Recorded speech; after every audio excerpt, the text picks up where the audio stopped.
Hello friends, आप सभी का हमारे यूट्यूब चैनल पे स्वागत है। आज हम साइकोलॉजी के वो नोट्स लेके आए हैं, वो क्वेश्चंस जो कि आपके सी टेट के पेपर में आने ही आने हैं। देखिए दोस्तों, आप हमारे साथ बने रहिए। ऐसे क्वेश्चंस लेके आए हैं आज हम, जो कि मोस्ट इम्पोर्टेंट क्वेश्चंस हैं। तो हम स्टार्ट करेंगे फर्स्ट क्वेश्चन से। वो सीरीज है दोस्तों जो कि आपको कहीं नहीं मिलने वाली है, ये सीरीज। तो देखिए पहला क्वेश्चन, हम जो भी हम जो भी काम करते हैं हम जो भी काम करते हैं दोस्तों, हम जो भी काम करते हैं उसे आत्मसात कर लेते हैं। यह संबंध किससे? यहाँ पे आत्मसात किस चीज़ से है भाई? आत्मसात करना मतलब उस चीज़ को हम अपने दिमाग में बैठा लेते हैं, एक छवि बना लेते हैं। तो जब भी हमारे सामने वही चीज़ दोबारा से आती है तो हम उस चीज़ को याद करते हैं कि हाँ भाई ये। तो इसमें से देखिएगा दोस्तों, ऑप्शन आपके सामने है। आत्मीकरण के नियम से है, आंशिक क्रिया के नियम से, तीसरा अभ्यास के नियम से, और चौथा परिणाम के नियम से। देखो भाई, अब हम देखते हैं। पहला, आत्मीकरण, आत्मा से। आत्मसात, आत्मसात का संबंध किससे है भाई? आत्मीकरण से। आंशिक नहीं हो सकता दोस्तों। ऐसे अभ्यास थॉर्नडाइक का नियम है, और परिणाम भी उन्हीं का नियम है। ठीक है, यहाँ तक आप समझ पाए होंगे अच्छे से क्वेश्चंस को। दूसरा क्वेश्चन देखिएगा, मोस्ट इम्पोर्टेंट क्वेश्चन है दोस्तों। अगर आपने मिस कर दिया तो ये क्वेश्चन आपको दोबारा ऐसे क्वेश्चन नहीं मिलेंगे। और ये वो क्वेश्चन है जो सीटेट के पेपरों में आए हुए हैं और आने ही आने हैं ऐसे क्वेश्चन। सीखने के प्रकार हैं। यहाँ इसने पूछा भाई सीखने के कौन कौन से प्रकार हैं, हम सीखते कैसे हैं? ज्ञानान ज्ञानात्मक अधिगम, ज्ञान से। जब हम लर्निंग करते हैं तो किसी भी कार्य को करते हैं तो हम उससे कोई ना कुछ, जैसे हम एक सुलेख भी लिखते हैं तो उससे हम कुछ ना कुछ सीखते हैं। गामक अधिगम, संवेगात्मक अधिगम, तीनों ही लर्निंग से हम सीखते हैं।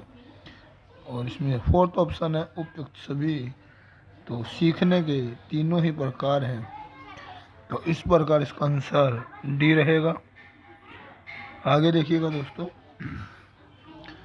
अगर आपने सीरीज मिस कर दी तो ये सीरीज आपको दोबारा से नहीं मिलेगी वही कहीं भी, और आप काफ़ी पीछे हो जाएंगे और बच्चों से। अब देखिएगा, प्रारंभिक, छोटे बच्चों की बात कर रहा भाई। प्रारंभिक कक्षाओं में सीखने की जिन विधियों को महत्व दिया है वह है भाई प्रारंभिक, प्राइमरी लेवल पे सीखने की जिन जिन विधियों को महत्व दिया है वह कौन कौन सी है, ये बताना भाई आपको। इनमें से निरीक्षण विधि, पहला भाई निरीक्षण विधि, ये नहीं हो सकता है, अपर लेवल के लिए भाई, मिडिल क्लास के लिए है। सामूहिक विधि, ये भी बड़ी कक्षाओं के लिए भाई, तो ये भी नहीं हो सकता। वाद विवाद विधि, ये भी सही नहीं है। और ये करके सीखना, ये सही है। छोटी क्लासों में करके सीखते हैं बच्चे। ठीक है, तो इस प्रकार हम क्वेश्चन के आंसर तक पहुंचेंगे। इसी प्रकार आप सीटेट के एग्ज़ाम में 120 प्लस का स्कोर कर पाएंगे। आगे देखिएगा, आगे है भाई,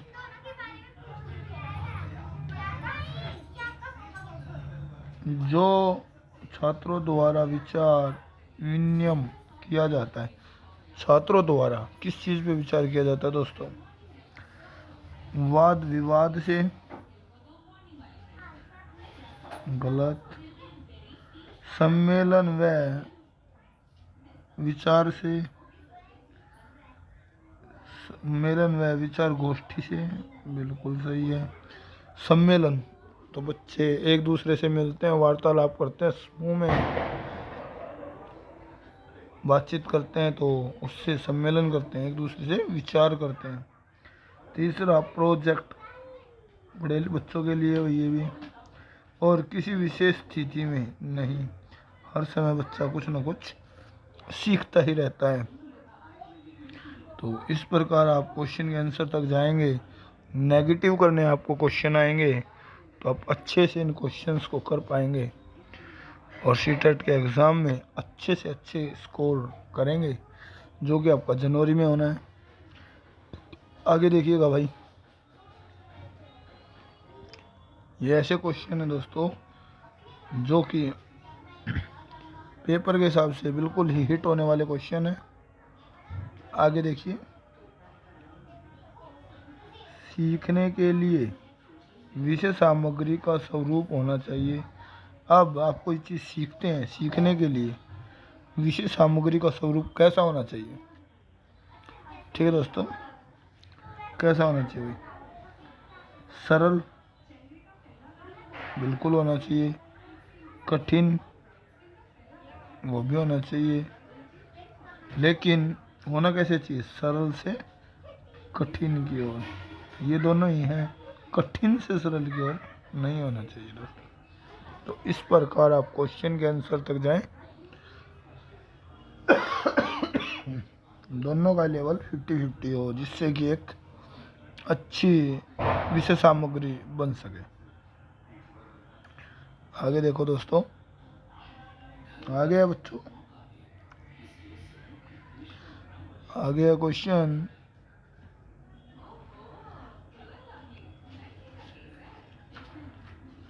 सीखने के बिना संभव नहीं है।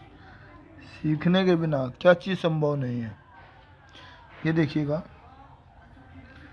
अगर हम कोई चीज़ सीखते नहीं हैं तो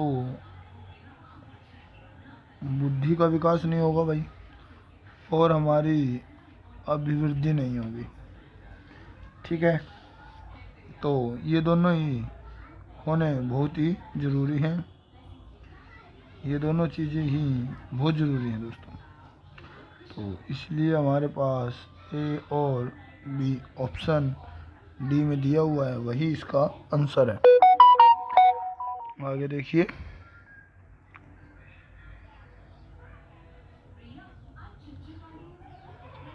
ऐसे क्वेश्चन है दोस्तों जो कि लास्ट में आपको ट्रिक भी बताई जाएगी, जिससे कि आप इनको और अच्छे से भी तरीके से भी कर सकते हैं। अब देखिए, सीखने की असफलताओं के कारण समझने का असफलताएं हैं, वह कथन है। भाई, सीखने की असफलता, जब आपने कोई कार्य किया और आप उसमें सफल नहीं हुए, उसका कारण समझने का असफलताएं हैं। क्या उसका कारण हम ये मान लें कि हमने कोई चीज़, किसी एग्ज़ाम की तैयारी की और हम उसमें सफल नहीं हो पाए, तो क्या हम ये मान लें कि हमें वो चीज़ आती ही नहीं है, या हम उस एग्ज़ाम को पास नहीं कर सकते? तो हम उसे ऐसा नहीं मान सकते भाई। ये कथन किसने दिया था भाई, ये बताना है इसमें से। देखिएगा, पहला है मैस्लो ने तो वही दिया है। फिर है क्रॉन्ट्रो, इसने नहीं दिया है। गिलफोर्ड, इसने भी नहीं दिया दोस्तों। और मॉर्गन ने भी नहीं दिया। तो इसका आंसर मैस्लो ही रहेगा। आगे देखिए, आगे है बच्चों, आगे क्वेश्चन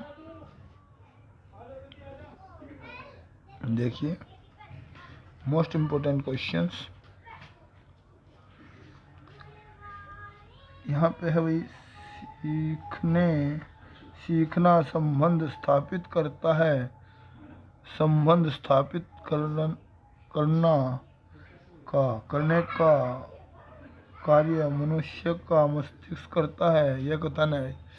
देखो, सीखना संबंध स्थापित करता है, किस चीज़ से करता है भाई? संबंध स्थापित करने का कार्य मनुष्य का मस्तिष्क करता है। जब हम किसी चीज़ को सीखते हैं तो हम अपने दिमाग से तो उस कार्य को करते हैं भाई। तो ये बताना है कि ये संबंध किसका है, ठीक है? तो देखिए, वुडवर्थ का है भाई, वुडवर्थ का हो सकता है, तो ये गलत है। बुद्धि का सिद्धांत दिया है लेकिन ऐसा नहीं। करके सीखना, ये किसने कहा था भाई? थॉर्नडाइक ने। यहाँ तो क्लियर है भाई, रायबर्न भी गलत है और स्किनर भी गलत है। इस प्रकार आप इसके आंसर तक जाएं। आगे देखो, आगे है बच्चों, आगे मोस्ट इम्पोर्टेंट क्वेश्चंस है आपके सामने। बाह्य रूप से दो व्यक्ति एक समान है। बाह्य रूप से दो व्यक्ति एक समान है, लेकिन वह अन्य आंतरिक योग्यताओं की दृष्टि से समरूप नहीं है। ऐसी व्यक्तिगत विभिन्नता कहलाती है। देखो भाई, बाहर से देखने में तो दो आदमी समान है, एक से हैं, इक्वल हैं, लेकिन आंतरिक रूप से वो अलग अलग हैं, उनकी योग्यता अलग अलग है। तो वो ऐसी व्यक्तिगत विभिन्नता क्या कहलाती है, वो बताना है आपको, ठीक है? तो अब देखिएगा, कोई व्यक्ति बाहर से समान है तो व्यक्तिगत रूप से तो समान है ना, तो ये तो हो ही नहीं सकता जब वो व्यक्तिगत रूप से समान ही है। बाह्य विभिन्नता उसकी हो नहीं सकती क्योंकि बाहर से तो वो इक्वल ही था। आंतरिक विभिन्नता, अंदर से अलग अलग है ना भाई, आंतरिक रूप से, तो यही इसका आंसर है। उपरोक्त में से कोई नहीं। जब इसमें सी है तो ये भी नहीं होगा। इस प्रकार आप क्वेश्चन के आंसर तक जाएं और अगला क्वेश्चन देखें। आशा करेंगे कि आप समझ पा रहे होंगे क्वेश्चंस को। ऐसे क्वेश्चन हैं जो कि हर एग्ज़ाम के लिए मोस्ट इम्पोर्टेंट क्वेश्चंस। निम्नलिखित में से कौन सा कथन सही है? इनमें से कौन सा कथन सही है? दो व्यक्ति समान नहीं होते हैं। दो व्यक्ति समान नहीं होते, कुछ ना कुछ उनमें अंतर रहता है भाई। व्यक्तिगत विभिन्नताओं का मापन संभव है। जो व्यक्तिगत विभिन्नताएं होती हैं वो मापी जा सकती हैं भाई, पता किया जा सकता है कि इन दोनों में क्या अलग अलग चीज़ें हैं। व्यक्तिगत विभिन्नता सार्वभौमिक होती हैं, बिल्कुल होती हैं भाई। तीनों ही ऑप्शन आपके, तीन ऑप्शन दिए हुए हैं, तीनों ही ऑप्शन आपके सही हैं। तो इस प्रकार इसका आंसर डी रहेगा, क्योंकि ऑप्शन में दिया हुआ है उपरोक्त सभी। अगर कोई एक होता, कोई एक इनमें से नहीं होता तो फिर वही आंसर आता। आगे देखिए दोस्तों, आगे क्वेश्चन है, बहुत ही इम्पोर्टेंट क्वेश्चन दोस्तों। इसमें देखिएगा, मोटे रूप से व्यक्तिगत विभेद को कितने भागों में विभाजित किया गया है? मोटे रूप से व्यक्तिगत विभेद, उनको अलग अलग मोटे तौर पर कितने हिस्सों में उन्हें अलग अलग विभेद किया गया, कितने हिस्सों में उन्हें बांटा गया है? 2 भागों में, 4 में, 3 में, या इनमें से कोई नहीं? ठीक है भाई, कितने भागों में? तो मोटे तौर पे इंसान को दो भागों में बांटा गया भाई, एक आंतरिक और एक बाह्य। तो फर्स्ट इसका क्या रहेगा, सही हो जाएगा। ठीक है, तो इस प्रकार आप इस क्वेश्चन का आंसर भी बता पाएंगे। बहुत ही इम्पोर्टेंट क्वेश्चन दोस्तों। आशा है कि ऐसे क्वेश्चंस आप अगर आपके एग्ज़ाम में आते हैं तो आप नहीं छोड़ के आएंगे। आप एग्ज़ाम में देखेंगे तो ऐसे क्वेश्चन आपको वहाँ मिलेंगे। अगर आपने ये वीडियो स्किप कर दी तो ऐसे क्वेश्चन से आप वंचित रहेंगे। संगठित व्यक्तित्व में निम्नलिखित पक्ष विकसित होता है। संगठित व्यक्तित्व में निम्नलिखित पक्ष विकसित, कौन सा पक्ष विकसित होता है भाई? मानसिक, संवेगात्मक और सामाजिक। संगठित, जब जैसे जैसे बच्चा बड़ा होता है तो उसमें ये तीनों ही पक्ष विकसित हो जाते हैं। और फोर्थ में यही लिखा है उपरोक्त सभी, यानी कि तीनों ही चीज़ें उसमें अंदर इंक्लूड होंगी। ठीक है, आगे देखिए, आगे क्वेश्चन है। आगे क्वेश्चन दिया भाई, मनोविज्ञान है। मनोविज्ञान क्या है भाई? सामाजिक विज्ञान है मनोविज्ञान, या विधायक विज्ञान है, शुद्ध विज्ञान है, या प्राकृतिक विज्ञान है? अब इसमें से ये बताना भाई। इसका आंसर ये रहेगा भाई, विधायक विज्ञान है ये। विद्यायक यानी विद्या से प्राप्त होने वाला विज्ञान है। ठीक है, आगे देखिएगा भाई। इस प्रकार आप क्वेश्चंस के आंसर बनाएंगे तो उम्मीद है कि आप काफ़ी अच्छे मार्क्स लेके आएंगे एग्ज़ाम में।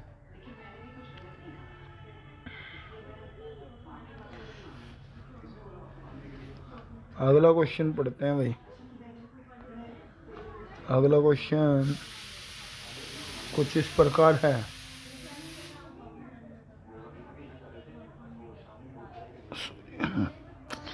एक मिनट दोस्तों, मोटे तौर पे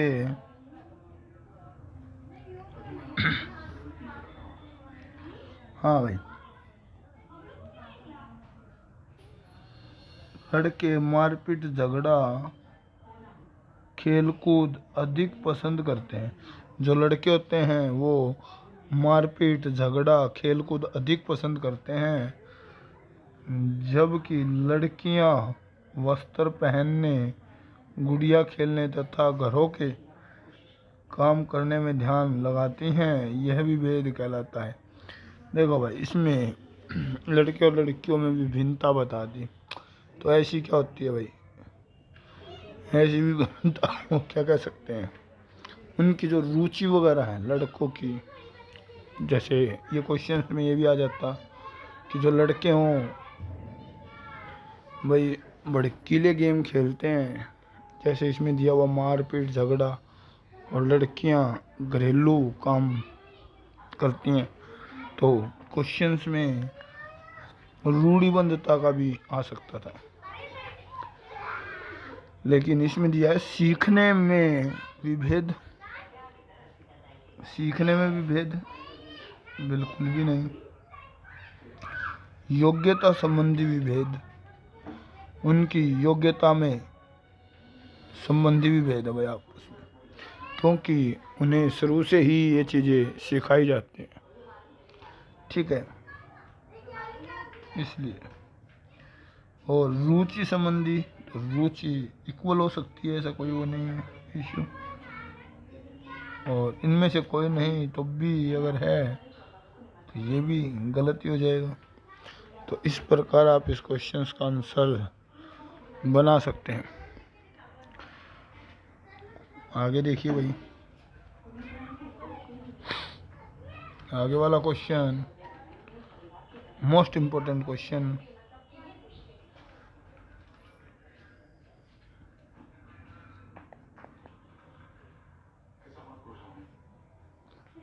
एक मिनट दोस्तों,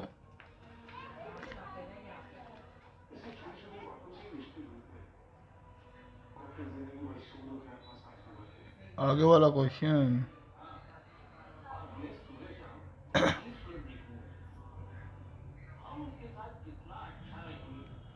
है,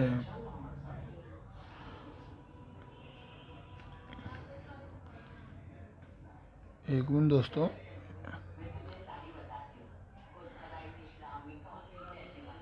इस क्वेश्चन में एक गड़बड़ हो गई है। इस क्वेश्चन को दोबारा से करते हैं। देखिएगा, लड़के और लड़कियों में योग्यता की कमी नहीं होगी भाई, उनकी योग्यता संबंधी भेद नहीं, रुचि संबंधी भेद होगा। उनमें रुचि जो है वो अलग अलग चीज़ों में, लड़कियों की रुचि घरेलू काम करने में और लड़कों की रुचि भड़कीले गेम खेलने में होगी। ठीक है दोस्तों, ये ध्यान रहे। आगे क्वेश्चन,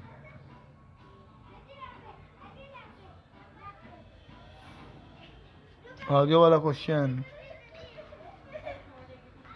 है भाई,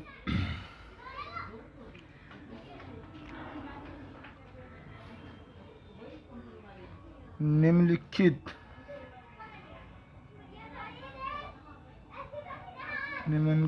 पद्धति व्यक्तिगत विभेद को ध्यान में नहीं रखकर शिक्षण में प्रयुक्त की जाती है। निम्नलिखित पद्धति व्यक्तिगत विभेद को ध्यान में नहीं रखकर, ये नहीं है भाई,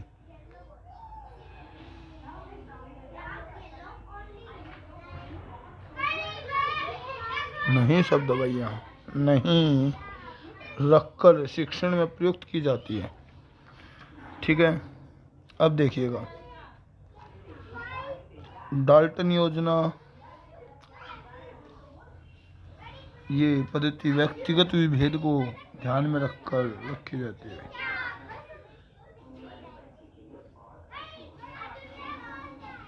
ये गलत है। व्याख्यान विधि, व्याख्यान पद्धति, बिल्कुल जो व्याख्यान पद्धति है उसको व्यक्तिगत भेद को ध्यान में नहीं रखकर शिक्षण में प्रयुक्त की जाती है। बेनेटिक योजना, ये भी गलत है। और परियोजना पद्धति, ये भी गलत है। इस प्रकार आप क्वेश्चन के आंसर तक जाइएगा तो आप अच्छे से उन क्वेश्चंस को शॉर्ट आउट कर सकेंगे। आगे वाला क्वेश्चन देखिए दोस्तों, सीखने के प्रमुख नियमों के अतिरिक्त गौण नियम भी हैं जो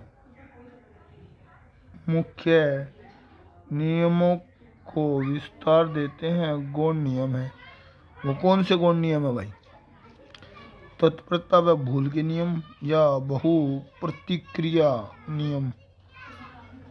भाई तत्परता व भूल का नियम जो है वो तो तत्पर है। थॉर्नडाइक का नियम आपने पढ़ा होगा दोस्तों, वो तो हम प्रयास करके सीखते हैं, लेकिन जो बहु प्रतिक्रिया नियम है वो हमारे गौण नियम होते हैं। कौन से नियम होते हैं? गौण नियम। अब यहाँ देखिएगा,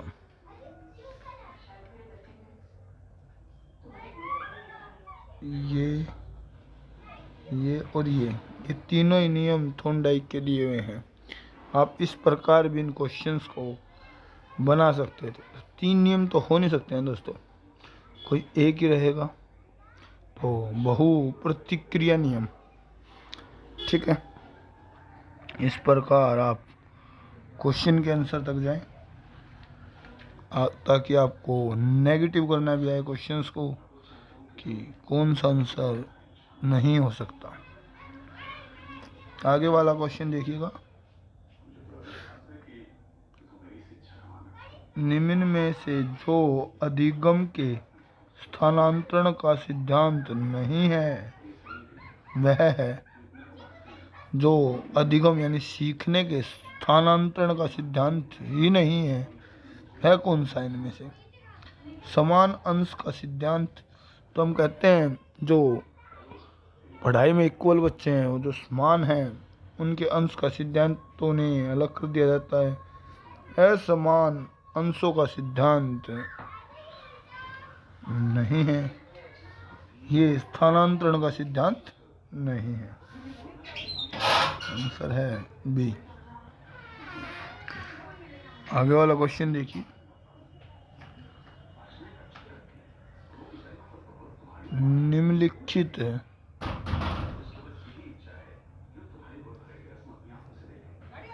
निम्नलिखित में से जो वंचित वर्ग से संबंधित नहीं है वह है।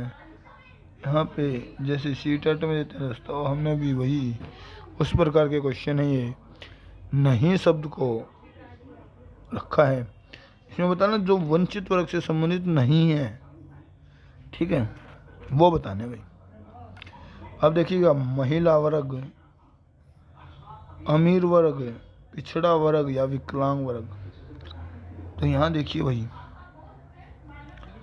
इसने कहा है वंचित वर्ग से संबंधित नहीं है, ठीक है। ये तो तीनों ही भाई, ये और ये तीनों ही वंचित हैं, लेकिन ये जो वर्ग है भाई, ये वाला जो वर्ग है, ये वंचित नहीं है, तो यही इसका आंसर है, ठीक है। जो अमीर होगा तो वो कहीं भी शिक्षा वगैरह ग्रहण कर सकता है। आगे देखो भाई, आगे क्वेश्चन आगे है भाई, आगे क्वेश्चन है,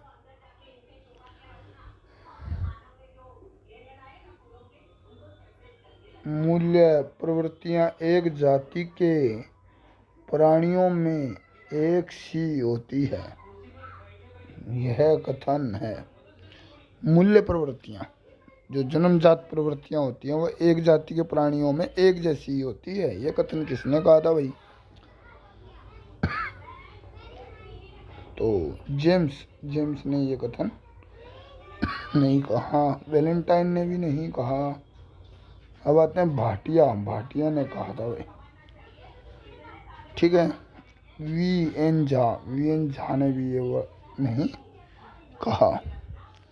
तो भाटिया ने कहा था कि जो एक जैसे प्राणी हैं उनकी मूल्य प्रवृत्तियां भी एक जैसी ही होंगी। आगे देखिए, आगे वाला क्वेश्चन, व्यक्तिगत शिक्षण में निम्नलिखित विधियां काम में नहीं आती हैं। जो व्यक्तिगत शिक्षण है भाई, उसमें कौन सी विधि काम में नहीं आती है, वो बताने भाई। व्यक्तिगत होते हो पर्सनल, एक के लिए। डेल्टन विधि काम आती है भाई, उसने क्या पूछा है? नहीं आती है। क्या पूछा भाई? नहीं आती है। ये तो आती है। कॉन्डक्ट पद्धति, ये भी आती है। प्रोजेक्ट इक्वल हो सकता है, अलग अलग हो सकता है, ये भी आती है। लेकिन सामूहिक शिक्षण पद्धति पूरे समूह के लिए हो गई ना भाई, व्यक्तिगत नहीं हुई ना, पर्सनल। ये तीनों सिंगल आदमियों के लिए दी जा सकती है, लेकिन ये वाली जो पद्धति है भाई, ये पूरे ग्रुप के लिए दी जाएगी। तो यही इसका आंसर है, क्योंकि नहीं में पूछा है, नहीं, ठीक है। आगे देखिएगा, आगे क्वेश्चन है भाई, आगे क्वेश्चन देखिएगा, 21वां क्वेश्चन है भाई। 21वें क्वेश्चन में है, एक बाल केंद्रित कक्षा में बच्चे सामान्य सीखते हैं। जो बाल केंद्रित शिक्षा होती है उसमें बच्चे कैसे सीखते हैं? व्यक्तिगत और समूह दोनों रूपों में, मूल्य रूप से शिक्षक से, क्या बच्चे जो बाल केंद्रीय शिक्षा केंद्रीय कक्षा है उसमें बच्चे सिर्फ टीचर से सीखते हैं भाई? तो पहला तो ये देखिए, बच्चे आपस में बात करके भी सीखेंगे। एक ऑप्शन तो हटा, व्यक्तिगत रूप से। व्यक्तिगत भी नहीं हो सकता दोस्तों, खुद तो सीख ही नहीं सकते थे, दो क्वेश्चन थे। अब हमारे पास दो ही चीज़ रह गई, व्यक्तिगत और समूह। ध्यान दीजिएगा, जब यहाँ व्यक्तिगत रूप से नहीं है तो यहाँ भी तो व्यक्तिगत शब्द है भाई, समझे? तो इससे तो सीखते हैं, इससे तो सीखते हैं भाई समूह से, लेकिन इससे नहीं सीखते। इसकी वजह से ये क्वेश्चन गलत है। और ये बच्चा समूह, तो समूह से सीखते हैं। खुद भी सीखेंगे, टीचर्स के बताने से भी सीखेंगे, आपस में बात।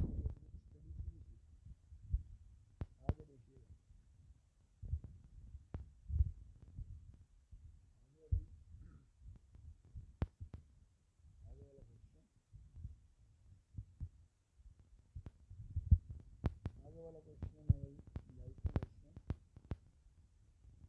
शारीरिक रूप से व्यक्ति व्यक्ति के मध्य जो विभिन्नता दिखाई देती है वह कहलाती है। जो शारीरिक रूप से व्यक्ति व्यक्ति के मध्य, हर इंसान के बीच में शारीरिक की जो भी विभिन्नता दिखाई देती है उन्हें क्या कहते हैं, ये पूछा है। वो कौन सी होती है? शारीरिक। देखिए अभी थोड़ी पहले भी हमने बताई थी, हाँ ये सब आ गए। हाँ कौन सी होंगे? हाँ ये और जहाँ वैसी बात आ गई आंतरिक बुद्धि वगैरह से संबंधित, तो वहाँ कौन सी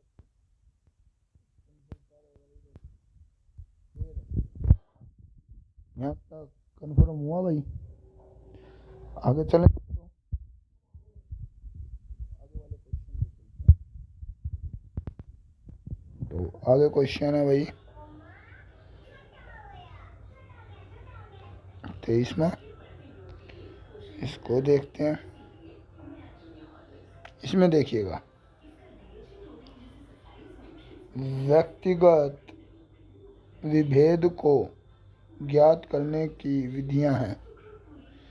जो व्यक्तिगत हैं यानी जो पर्सनल हैं, पर पर्सन की, वो विभेद को, किसी चीज़ को अलग अलग करने को ज्ञात करने की, कि वो हर इंसान को अलग अलग प्रतीत करे, उसकी विधियाँ क्या हैं, कौन सी विधियाँ उसमें भाई, जिससे पता लग जाए कि ये इंसान इस प्रकार अलग है और ये इस प्रकार अलग है, वो विधियाँ बतानी भाई।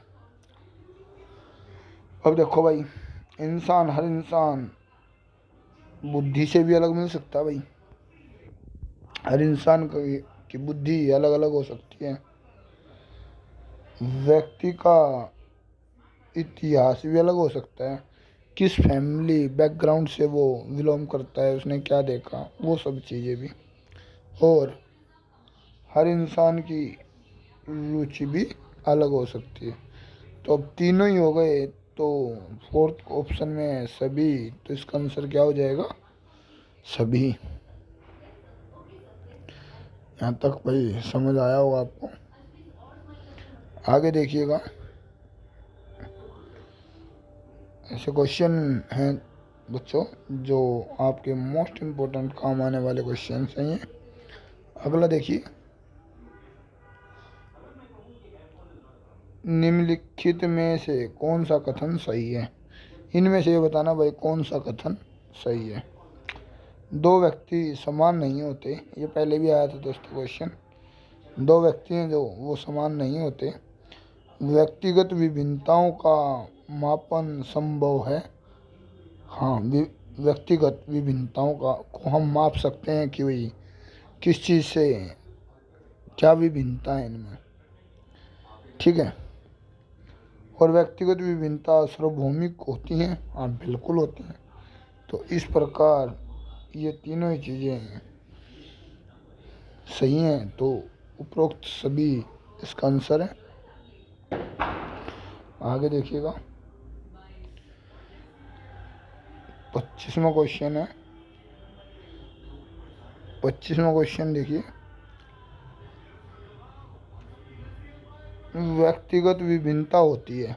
व्यक्तिगत पर्सनल विभिन्नता क्या होती है भाई?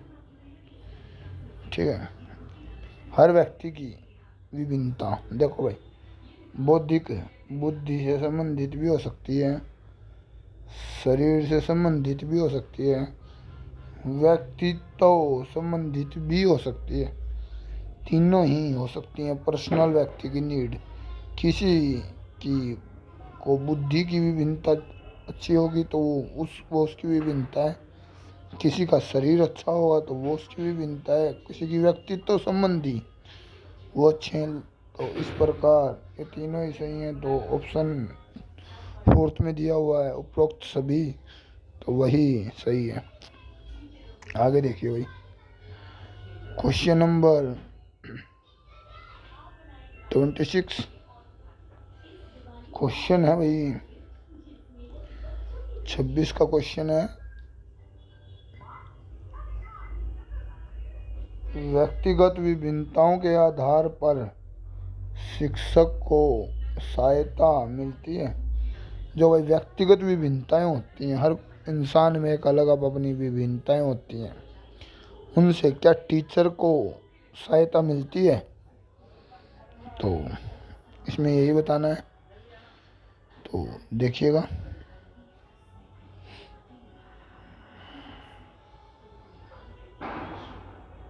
ये देखिए भाई क्या मिलेंगी। तो टीचर को क्या क्या मदद मिलेगी देखिएगा। पहला, शैक्षिक व व्यावसायिक निर्देशों में बिल्कुल मिलेगा भाई, छात्रों के वर्गीकरण करने में बिल्कुल मिलेगा, क्योंकि जो समान बुद्धि के हैं तो उन्हें अलग और दूसरों को अलग है, तो उससे टीचर्स को अपनी सहायता मिलती है।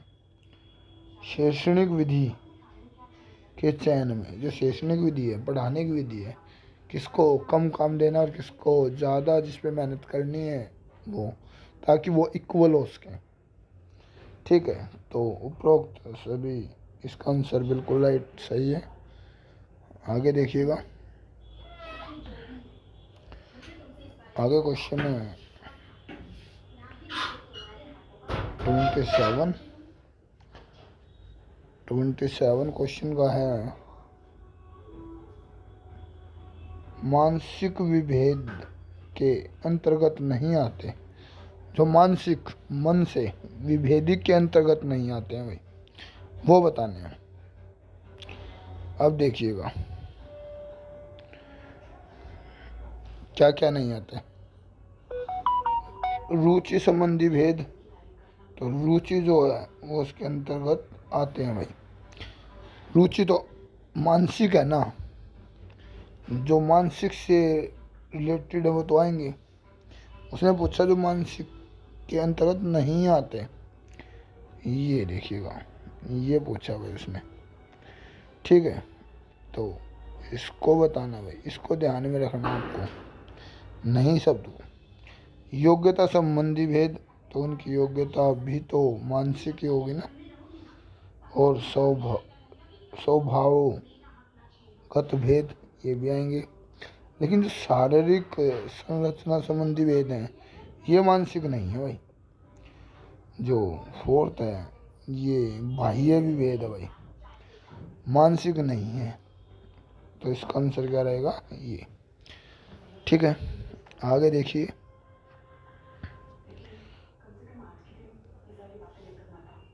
29वां क्वेश्चन भाई,